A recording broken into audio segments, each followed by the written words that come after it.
I never imagined I'd end up in the crosshairs of our neighborhood's notoriously overbearing HOA president. But here we are. My name is Daniel, and I've lived in Oak Estates for just over 3 years. It's a charming suburb with carefully maintained lawns, uniform homes, and, unfortunately, the most controlling HOA president in suburban history, Karen Wilcox.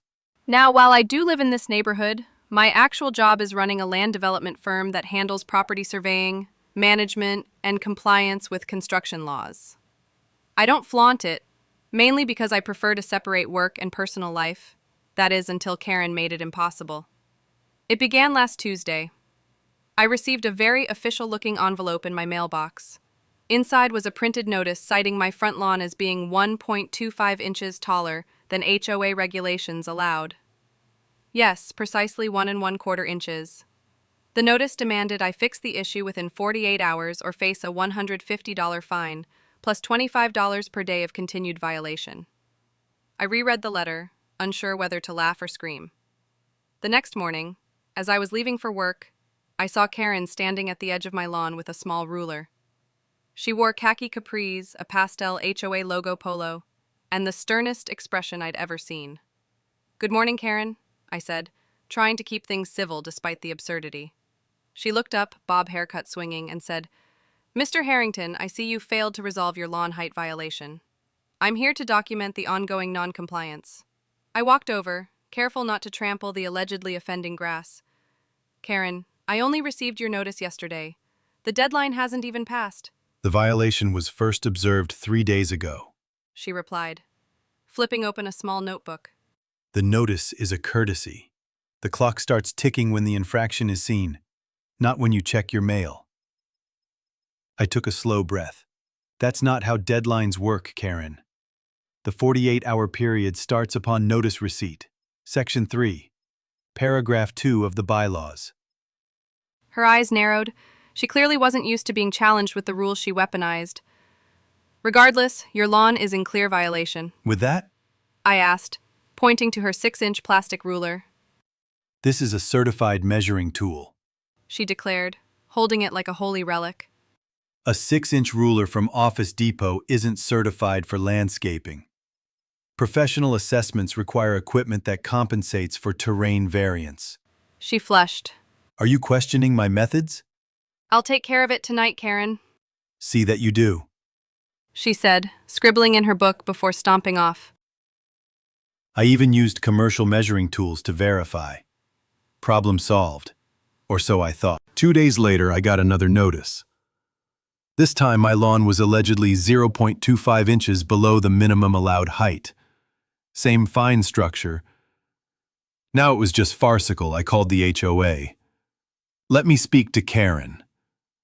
"Mrs. Wilcox is busy with community matters," the receptionist said. I was nearly certain it was Karen herself, badly disguising her voice. "The violation requires correction within 48 hours, but she won't be available for 10 business days. That contradicts the bylaws." A pause. "Hold, please." Karen answered, "Mr. Harrington, what seems to be the issue?" "You know what the issue is. You cited me for grass being both too tall and too short in 3 days. It's not harassment, it's rule enforcement," she said sweetly. "Perhaps you should take better care of your lawn." "I use professional equipment." "Well, our measurements differ. The HOA's assessment is final." "Not exactly," I said. "The bylaws allow for a certified third-party assessment. I'm invoking that clause." A beat of silence. "Fine. But if the citation is upheld, you pay the surveyor's fee and fines." "Agreed. I'd like to be present." "Not necessary. Actually, Section 7, Paragraph 4 says I have the right to be there." Another pause. "Fine. You'll be notified." 3 days later, I received an email. The survey would happen at 9 a.m. the next day. A weekday. No doubt intended to catch me at work, but I had already cleared my schedule. At 8:55 a.m., coffee in hand, I saw a van arrive. Precision Property Surveys, printed on the side. Karen's SUV pulled up and parked illegally in front of my house, an HOA violation in itself. She approached, clipboard in hand, looking smug. "Good morning, Mr. Harrington," she said. "These men will assess your lawn." I stood. "Mike, Dave, good to see you both." Karen blinked. "You know them?" "Oh, right," I said. "Did I forget to mention? Precision is a subsidiary of Harrington Land Development. I'm their CEO." Her face paled. "That's a conflict of interest." "Actually," Dave said, "we're certified by the state and follow strict impartial standards." "They'd cite me if I were in violation," I added. "Their work stands up in court." Karen looked rattled. "The HOA didn't know the connection." "Strange, since you specifically requested them in your email. There are 5 other survey companies in the area." I handed the report to Karen.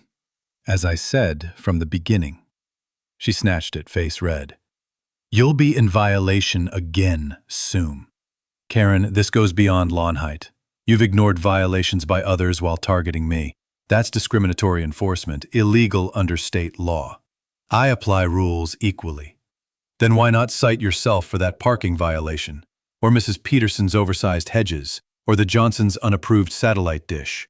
I have photos, dates, and records of 12 ignored violations." Her face twitched. "Are you threatening me?" "Just stating facts. I've also called an emergency HOA board meeting. Only the president can do that." Section 2, paragraph 8 says any homeowner can, with support from 2 board members or 5% of residents. I have both. She gaped. "You can't remove me. I've served 6 years, which is 2 more than the term limit. Also on the agenda." Karen floundered, then pointed at me.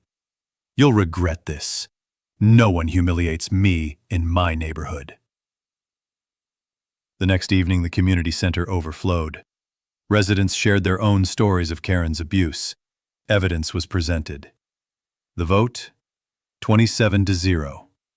Karen Wilcox was removed as HOA president. As the gavel fell, Karen jumped up.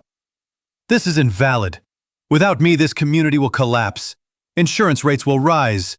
You'll beg me back." She stormed out. 6 years. I gave you 6 years, she cried as the door slammed, knocking down the community bulletin board. Karen's reign over Oak Estates had ended, by the very rules she once used to rule over others.